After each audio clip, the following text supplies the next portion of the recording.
Nada melhor do que fazermos um vídeo hoje falando justamente sobre as Sagradas Escrituras, nosso terceiro pilar da Igreja Católica. E eu já queria começar esse vídeo de forma diferente. Eu quero lançar aqui um desafio. Eu queria que vocês me dissessem por que vocês acreditam que a Igreja Católica tem mais livros na Bíblia do que a Bíblia evangélica. Deixa a resposta de vocês aqui nos comentários, eu quero saber quem foi que acertou, beleza? Fala, povo santo, meu nome é Bruno Araújo, você está no canal Eu Prefiro Paraíso e, como prometido, hoje nós vamos para o terceiro vídeo da série Pilares da Igreja Católica. E se você ainda não assistiu os últimos vídeos, eu peço que você, por favor, assista quando acabar esse daqui, tá? Eu vou deixar lá na tela final o link para os dois últimos vídeos para vocês assistirem quando esse daqui acabar, beleza? E como eu falei, no vídeo de hoje nós vamos falar sobre as Sagradas Escrituras. Então, nós temos aqui hoje um tema muito polêmico. Mas o mais importante aqui é deixar bem claro o seguinte, tá? A Igreja Católica, ela não se baseia única e exclusivamente nas Sagradas Escrituras, como eu já falei nos últimos vídeos. Mas, na verdade, nós nos apoiamos nesse tripé, né? Nesses três pilares, que é a Sagrada Tradição, o Sagrado Magistério e as Sagradas Escrituras, tá? Os três funcionam como um tripé. Se eu arranco um deles, não tem como se sustentar, tá? É como um tripé deste aqui de microfone, tá? Acho que vai ficar fazendo barulho. Mas se eu tiro uma perninha dessas daqui, eu não vou conseguir deixar ele de pé. Assim também acontece com a nossa fé, tá? Essas três colunas têm a mesma importância e a gente vai explorar isso. Na verdade, é o que nós estamos explorando nos últimos vídeos, a gente vai continuar explorando nesse vídeo de hoje. Então, como eu já falei, eu quero deixar bem claro nesse vídeo que a Igreja Católica não tem as Sagradas Escrituras como o único fundamento da sua fé, ao contrário de outras religiões, tá? Que adotam o que a gente chama de sola Escritura.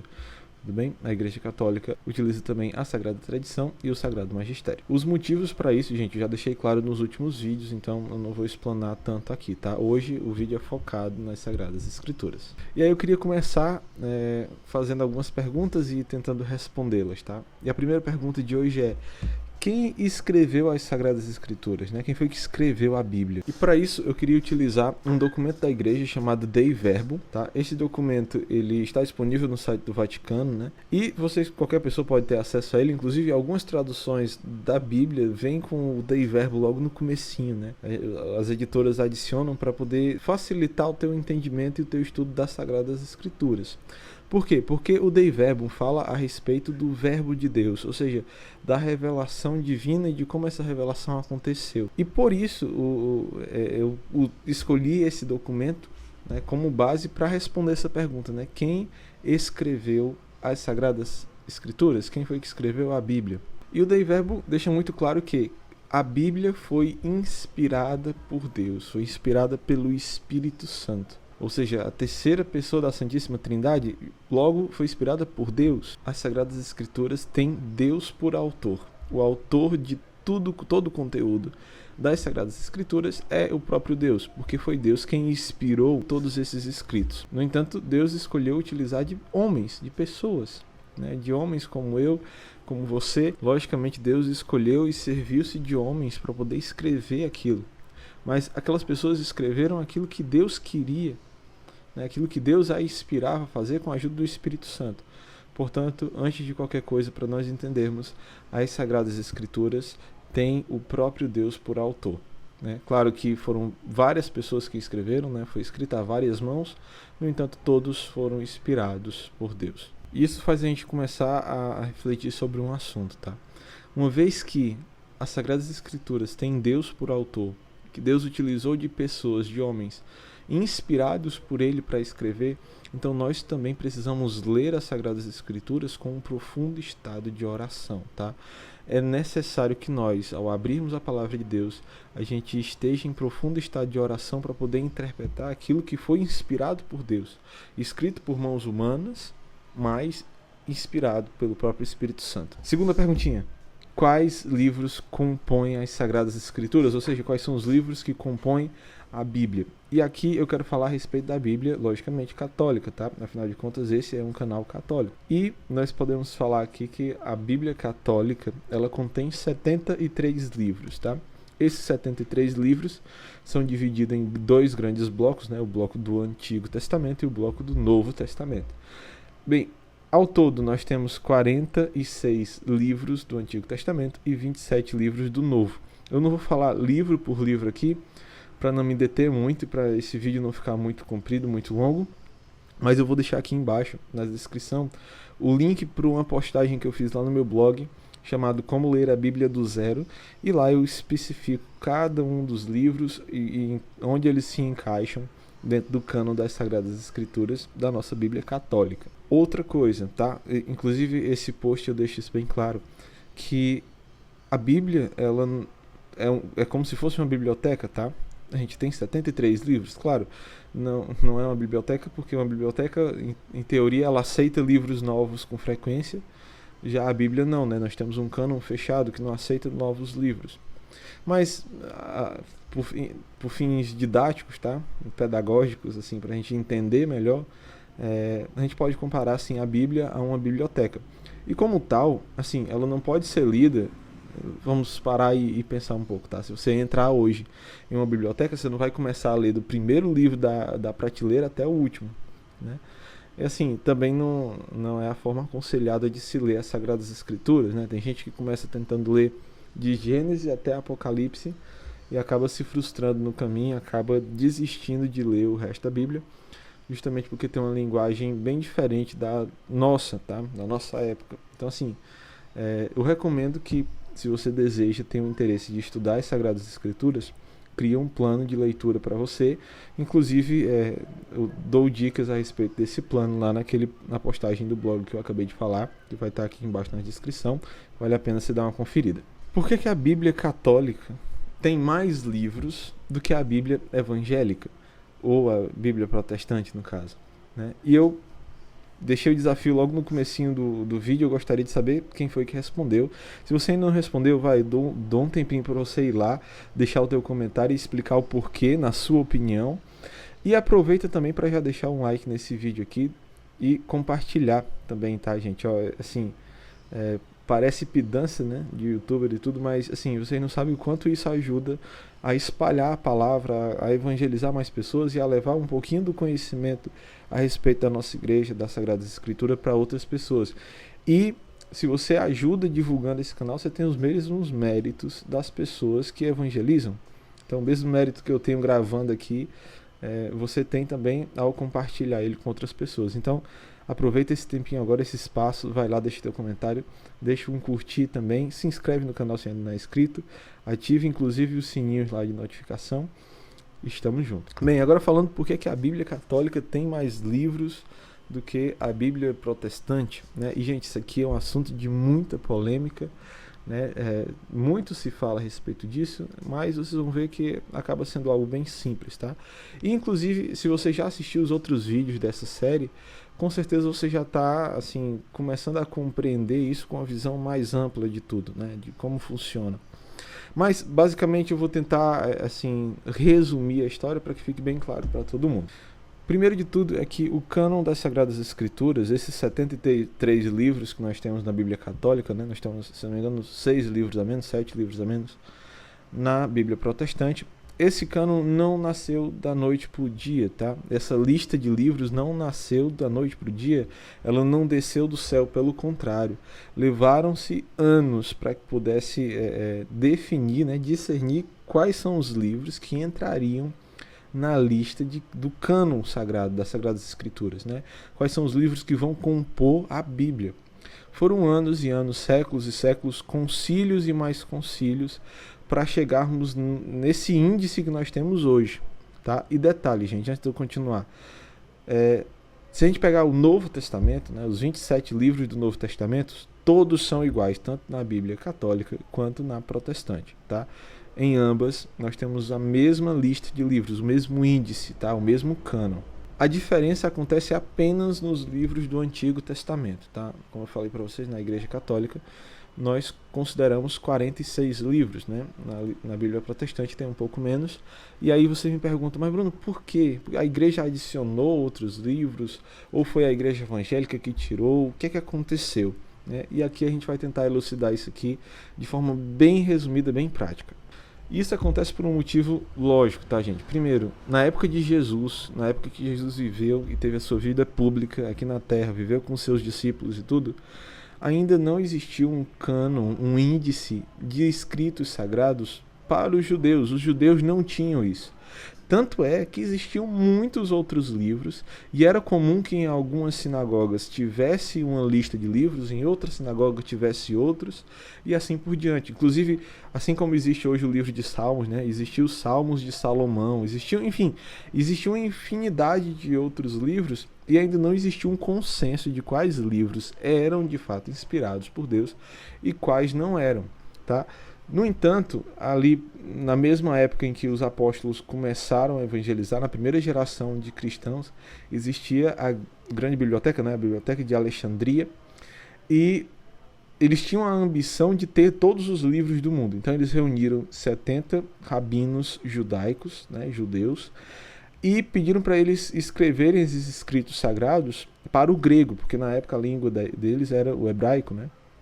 Então esses 70, né, eles se reuniram, fizeram um cânon com as Sagradas Escrituras, que é o mesmo que nós usamos na Igreja Católica, né, dos 46 livros, traduziram para o grego, e essa ficou conhecida como a versão dos 70, ou a versão da Septuaginta, né? E assim, os primeiros cristãos utilizaram este mesmo cânon, tá? Os primeiros cristãos utilizaram esse mesmo cânon das Sagradas Escrituras, dos 70, né, do Septuaginta, que inclusive foram rabinos judaicos que criaram.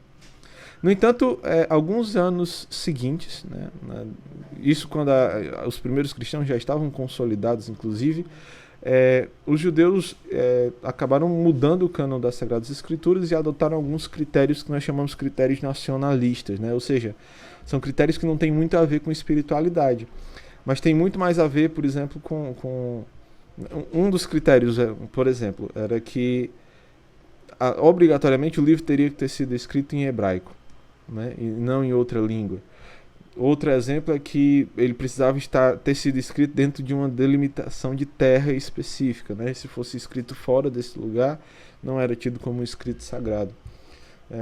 Outro exemplo de critério adotado era, por exemplo, não poderia ser nenhum livro depois do exílio da Babilônia, né? Então, assim, existiam alguns critérios que, na verdade, todos os critérios que foram utilizados, eles eram única e exclusivamente nacionalistas e excluíam a espiritualidade dessa escolha. Tanto é que a Igreja Católica, né, dos primeiros cristãos, continuaram com a versão do Septuaginta do Antigo Testamento, né? Prosseguimos utilizando essa mesma lista, como utilizamos até hoje.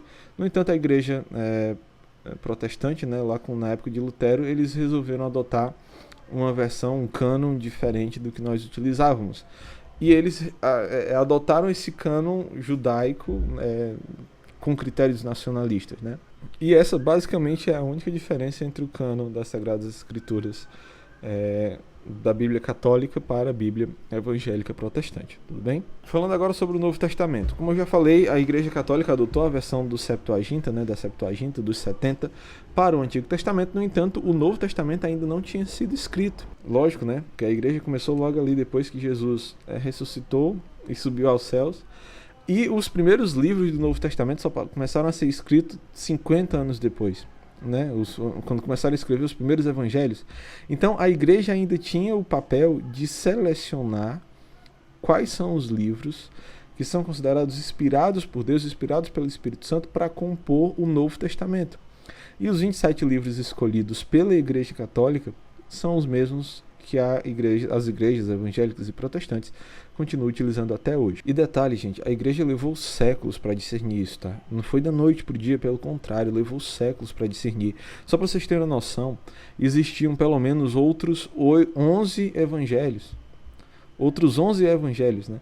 E entraram apenas 4, né? Nós temos o evangelho de Mateus, Lucas, Marcos e João, né? Existiam ainda, além desses, outros 11, né? Por exemplo, existia o evangelho segundo os egípcios, né? Existia o evangelho de André, o de Bartolomeu, o de Barnabé. Atos dos Apóstolos, que hoje nós temos apenas um, que é o Atos dos Apóstolos de Lucas, né? Escrito por São Lucas. Mas na época existiam 7 Atos dos Apóstolos e entrou apenas um.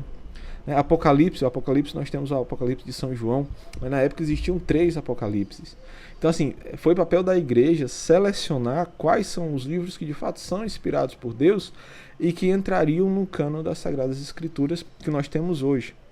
O que eu quero deixar bem claro aqui é que a Bíblia, como nós a conhecemos hoje, com a estrutura que ela tem hoje, só é possível graças à Igreja Católica Apostólica Romana. Como diria o padre Paulo Ricardo, a Bíblia não caiu do céu com o zíper e tudo. Não caiu, pelo contrário, foi um trabalho, a Bíblia, gente, é um fruto da Igreja Católica. Tá? É um fruto da Igreja Católica. A Igreja Católica é a árvore que gerou o fruto das Sagradas Escrituras. Como diz o professor Felipe Aquino, se você não pode pegar uma laranja e dizer, eu acredito nessa laranja, que é o fruto, mas não acredito que existe a laranjeira. Pelo contrário, você reconhece a árvore pelo fruto, né? E a árvore da Igreja Católica foi quem gerou o fruto das Sagradas Escrituras. Ela não caiu do céu, como a minha Bíblia aqui, ela não caiu do céu assim, de zíper e tudo, né? Pelo contrário. E, gente, é muito fácil dizer isso hoje, assim, que nós temos a imprensa, né? Que é muito fácil imprimir um livro como esse e distribuir, tá? Mas pelo contrário. Pelo contrário, na época tinha que ser escrito à mão, assim, era algo complicado reunir tudo isso. Tanto é que foram séculos para poder a gente documentar tudo isso e ter hoje essa lista de livros, ter hoje as Sagradas Escrituras em mãos como nós temos hoje, tá bom? E aí, detalhe, você pode me perguntar, Bruno, e o que foi que aconteceu com os outros livros, né? Tem outros 11 evangelhos, você acabou de falar. E de fato, gente, assim, esses evangelhos não entraram no cânon das Sagradas Escrituras por critérios adotados pela Igreja também, inclusive alguns deles não entraram por não se tratar de assuntos de espiritualidade, né? No entanto, isso não significa que esses livros, que nós chamamos de livros apócrifos, né, ou documentos apócrifos, não significa que eles não tenham valor histórico, tá? Eles têm, alguns deles revelam algumas verdades, realidades a respeito da vida de Jesus que nós não conhecíamos, né? Ou que nós conhecíamos através da tradição, e esses livros confirmaram, como é o caso, por exemplo, do nome dos pais de Nossa Senhora, que é relatado em alguns documentos apócrifos, tudo bem? Então, assim, não é que porque esse livro não entrou que ele é mentira completamente, pelo contrário, eles podem sim ser usados e são utilizados para a gente entender um pouco da história, de como era a época, de como viveu Jesus, de como foi Jesus, de como foi a vida de Jesus aqui na Terra, né? Por mais que esses livros, alguns deles, não tratem assuntos necessariamente voltados para a espiritualidade. E agora mais uma pergunta. Como é que eu devo interpretar as Sagradas Escrituras?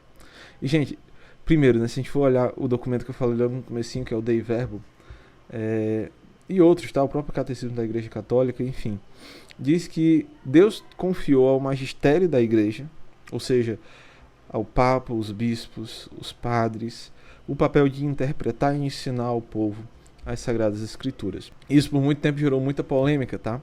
Mas isso não impede que nós, leigos, tenhamos acesso às Sagradas Escrituras como temos hoje e que a gente possa também interpretá-la, tá? Claro que existe uma interpretação histórica e que nós devemos seguir, que é aquilo que a Igreja nos ensina.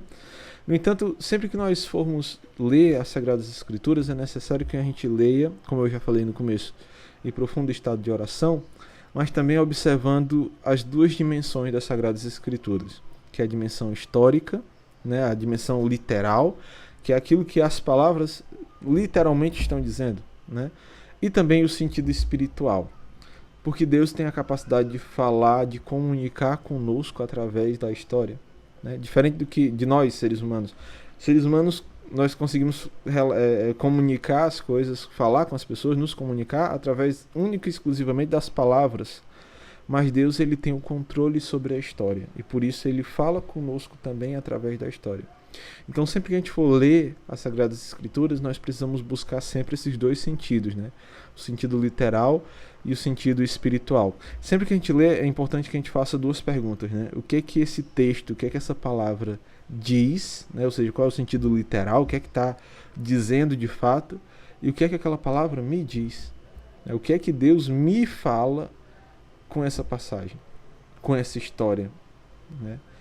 Então, assim, esse foi o conteúdo do vídeo de hoje. Eu espero que você tenha gostado. Se você ainda não assistiu, vou deixar mais 2 vídeos aqui na tela para você ver agora, quando terminar esse daqui. É isso, fica com Deus, até a próxima e tchau.